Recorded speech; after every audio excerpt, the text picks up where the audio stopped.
Assalamualaikum warahmatullahi wabarakatuh. Kenapa lukisan wajah asli Nabi Muhammad tidak ada? Jawaban simpelnya, saat Nabi Muhammad SAW hidup, tidak ada seorang pun yang pernah melukis wajahnya. Dan juga kamera foto belum lagi ditemukan. Jadi itulah sebenarnya duduk masalahnya. Dan dengan masalah itu sebenarnya kita harus bangga. Sebab keharaman menggambar wajah Nabi Muhammad SAW justru merupakan bukti otentik betapa Islam sangat menjaga asalah, originalitas sumber ajarannya. Larangan melukis Nabi Muhammad SAW terkait dengan keharusan menjaga kemurnian akidah kaum muslimin. Sebagaimana sejarah permulaan timbulnya paganisme atau penyembahan kepada berhala adalah dibuatnya lukisan orang-orang solih, yaitu Wad, Suwa, Yaguts, Ya'uq, dan Nasr oleh kaum Nabi Nuh alaihi salam. Memang pada awal kejadian, lukisan tersebut hanya sekedar digunakan untuk mengenang kesolihan mereka dan belum disembah. Tetapi setelah generasi ini musnah, muncul generasi berikutnya yang tidak mengerti tentang maksud dari generasi sebelumnya membuat gambar-gambar tersebut. Kemudian syaitan menggoda mereka agar menyembah gambar-gambar dan patung-patung orang solih tersebut. Melukis Nabi SAW dilarang karena bisa membuka pintu paganisme atau berhalaisme baru. Padahal Islam adalah agama yang paling anti dengan berhala. Itulah orang-orang yang bila ada orang solih di antara mereka yang mati, mereka membangun masjid di atas kuburannya, kemudian membuat gambar-gambarnya. Itulah sejelek-jelek makhluk di sisi Allah. Hadis riwayat Ahmad dan Al-Bukhari. Demikian Rasulullah SAW mencela kelakuan orang-orang ahli kitab yang mengkultuskan orang-orang solih mereka dengan membuat gambar-gambar agar dikagumi lalu dipuja. Dalam hadis yang lain Rasulullah SAW bersabda, "Janganlah kalian menyanjungku berlebihan sebagaimana orang-orang Nasrani menyanjung putra Maryam, karena aku hanya hambanya dan Rasul utusannya." Hadis riwayat Ahmad dan Al-Bukhari.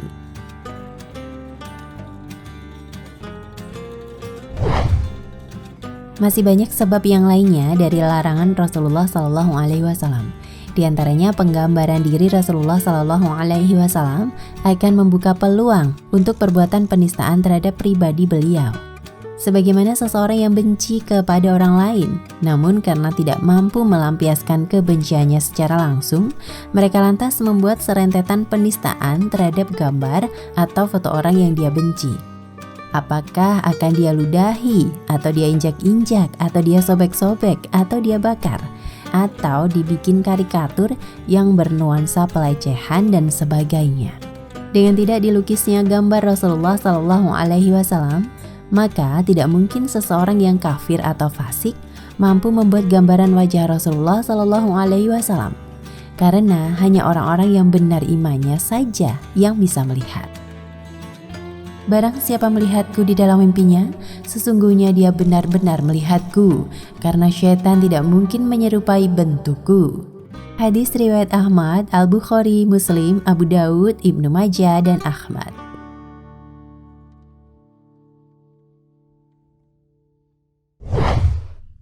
Bila demikian keadaannya, maka tidak mungkin seorang fasik, apalagi kafir, bisa tahu wajah Rasulullah SAW andai mereka bermimpi suatu sosok manusia yang mengaku-ngaku sebagai Nabi Muhammad SAW.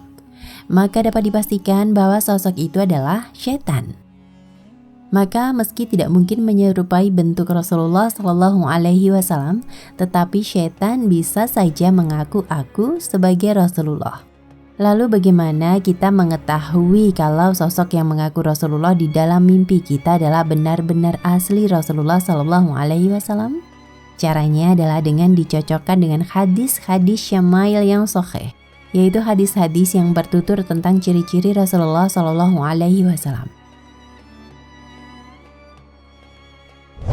Keharaman untuk menggambar Nabi SAW dan juga nabi-nabi yang lain oleh para ulama ditetapkan berdasarkan kemustahilan untuk memastikan bahwa gambar itu benar-benar yang sebenarnya. Mengingat tidak ada satupun orang di dunia ini yang tahu wajah para nabi.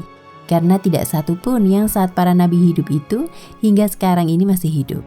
Dengan berdasarkan berbagai keterangan ini, maka para ulama sepakat untuk mengharamkan gambar Nabi Muhammad SAW juga gambar para nabi yang lain. Mengingat tidak ada seorang pun manusia yang hidup di zaman ini yang pernah melihat wajah Nabi Muhammad SAW dan juga nabi lainnya. Dari mana lukisan nabi itu didapat kalau bukan dari khayal dan imajinasi? Khayal dan imajinasi pada hakikatnya adalah kebohongan, meski niatnya mungkin baik. Kita bisa simpulkan bahwa haramnya menggambar wajah seorang nabi bukan semata-mata untuk ditakutkan bahwa gambar akan menghina nabi, melainkan masalah keaslian dan kejujuran gambar itu sendiri. Seharusnya masalah ini juga berlaku buat para sahabat nabi, para tabi'in, dan atba'ut tabi'in, mengingat keagungan dan ketinggian kedudukan mereka dalam agama ini. Adapun satu ajaran yang ditinggalkan oleh umat Nasrani, ajaran itu ialah larangan ibadah menggunakan patung dan gambar. Padahal sangat jelas Nabi Isa alaihi salam melarang membuat patung dan gambar. Ini bukan kata saya, bukan kata televisi, bukan kata mass media, tapi kata kitab. Bukti terkuat sebuah agama yang dipercayai sebagai kata Tuhan. Di dalam Alkitab Nasrani cukup banyak larangan Tuhan untuk membuat berupa patung atau berhala atau sejenisnya. Terlebih lagi, sujud menyembah di hadapan patung atau berhala tersebut. Namun kenyataannya, hampir setiap gereja justru sangat banyak patung dan gambar yang dipercaya sebagai gambar Yesus dan Maria. Lebih parah lagi karena patung dan gambar itu digunakan untuk ibadah. Beberapa gereja mengajarkan untuk sujud di hadapan patung Yesus. Keluaran 24, jangan membuat bagimu patung yang menyerupai apapun yang ada di langit di atas, atau yang ada di bumi di bawah, atau yang ada di dalam air di bawah bumi. Imamat 261, janganlah kamu membuat berhala bagimu dan patung atau tugu berhala, dan janganlah kamu dirikan bagimu juga batu berukir.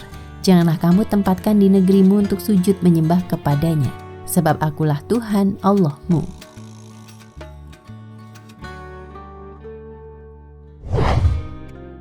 Dari sini saja kita dapat melihat bahwa larangan membuat patung dan sujud menyembah kepada patung tersebut justru yang mengamalkan adalah umat Islam. Makanya dimanapun kita jumpai rumah setiap umat Islam, tidak akan pernah kita temukan patung atau gambar wajah Muhammad. Ini berarti yang mengamalkan ayat Alkitab ialah umat Islam. Ajaran yang telah hilang ini dimurnikan lagi oleh Allah melalui Rasulullah Muhammad SAW dalam Quran. Quran Surat Al-An'am ayat 74.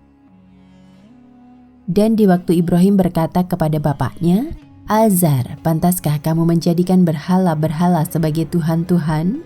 Sesungguhnya aku melihat kamu dan kaummu dalam kesesatan yang nyata. Dan terbukti yang menjauhi larangan menggunakan patung dan gambar makhluk ini ialah kami, umat Islam.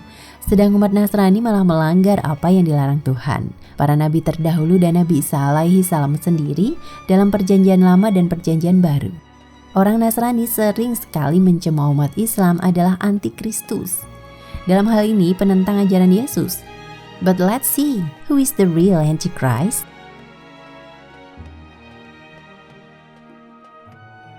Nah, pemirsa Ensiklopedia Al-Fatih, sampai di sini perjumpaan kita kali ini. Semoga menginspirasi.